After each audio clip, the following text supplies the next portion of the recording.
नमस्कार दोस्तों, मेरा नाम मोहित है और आपका मेरे चैनल जनरल स्टडीज बाय मोहित सर पे स्वागत है। दोस्तों, बड़ी देर से मुझे क्वायरी आ रही थी कि सर एक वीडियो सीडीएस पे बनाइए, तो आज का जो मेरा ये वीडियो है ये मैंने सीडीएस के लिए ही बनाया है। दोस्तों, आप जैसे कि देख रहे होंगे मेरे बैकड्रॉप पे मैंने आर्मी की पिक्चर लगा रखी है। ये मैंने इसलिए लगा रखी है क्योंकि सीडीएस का एग्जाम क्रैक करके आप इंडियन डिफेंस फोर्सेस की 3 ब्रांचेस में से एक सिलेक्ट कर सकते हैं। अब ये जो 3 ब्रांचेस हैं मैं आपको फिर से अपने बैकड्रॉप पे दिखा रहा हूं। 3 ब्रांचेस कौन कौन सी हैं? एक इंडियन आर्म फोर्सेज यानी कि इंडियन आर्मी, एक इंडियन एयरफोर्स और तीसरी इंडियन नेवी। अब जो अगला सवाल खड़ा होता है वो ये होता है कि सर इसका एलिजिबिलिटी क्राइटेरिया क्या रहेगा? क्या ग्रेजुएशन रहेगी या क्या 12th क्लास के हमारे मार्क्स रहेंगे? दोस्तों, अब इसके एलिजिबिलिटी क्राइटेरिया के बारे में बात करेंगे। अगर हम देखें, जो ग्रेजुएशन की बात हम करें, इंडियन मिलिट्री एकेडमी के लिए अगर आपकी एक डिग्री रिकॉग्नाइज्ड है किसी भी यूनिवर्सिटी से, आप इंडियन मिलिट्री एकेडमी के लिए अप्लाई कर सकते हैं। दूसरा, अगर इंडियन नेवल एकेडमी की बात करें तो आपकी इंजीनियरिंग होनी चाहिए किसी भी रिकॉग्नाइज्ड यूनिवर्सिटी से। अब हम बात करेंगे जो इसका एग्जाम है उसका पैटर्न क्या है, सिलेबस क्या है, कंटेंट क्या है, मार्क्स की वेटेज क्या होती है, क्या कोई नेगेटिव मार्क्स होते हैं। तो दोस्तों, उसमें आपको मैं ये दिखा दूं कि 3 इसमें प्राइम चीजें आएंगी। आपका English, general knowledge, elementary mathematics. इसका जो सिलेबस होगा ये 6 से 10 तक का होगा, चाहे वो इंग्लिश हो, चाहे वो मैथमेटिक्स हो या चाहे वो जनरल नॉलेज हो।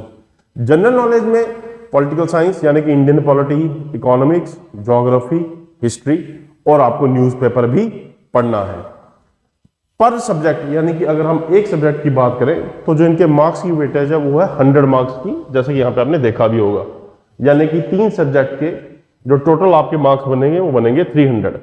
अगर आपका आंसर करेक्ट है तो आपको इंग्लिश में 0.83 मिलेंगे, आपको जनरल नॉलेज में 0.83 मिलेंगे और आपको मैथमेटिक्स में 1 मार्क्स मिलेगा। अब ऐसा क्यों है? क्योंकि उनके क्वेश्चंस में थोड़ी वेरिएशन होती है।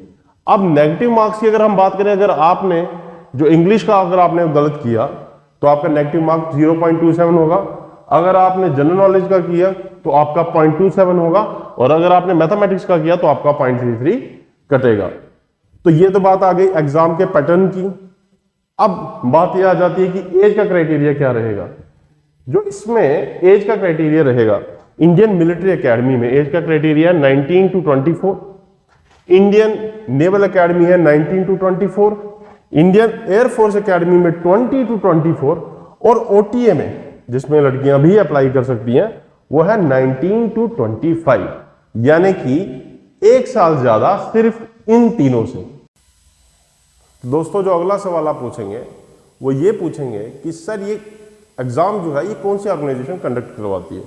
तो जो ऑर्गेनाइजेशन ये एग्जाम कंडक्ट करवाती है उसका नाम है UPSC, union public service commission. ये वही ऑर्गेनाइजेशन है जो आईएएस का एग्जाम भी कंडक्ट करवाती है। तो दोस्तों, ये पूरा वीडियो मैंने सीडीएस में बना दिया जिसमें मैंने आपको इसका एलिजिबिलिटी क्राइटेरिया क्या क्या रहेगा, इसमें मार्क्स की वेटेज क्या रहेगी, किस तरीके का होगा, कौन सी ऑर्गेनाइजेशन ये करवाती है और एज का क्राइटेरिया सारा बता दिया है। इसके बाद भी अगर आपकी कोई क्वेरी है तो आप मेरे कमेंट बॉक्स में उसका मैसेज कर सकते हैं। Thank you.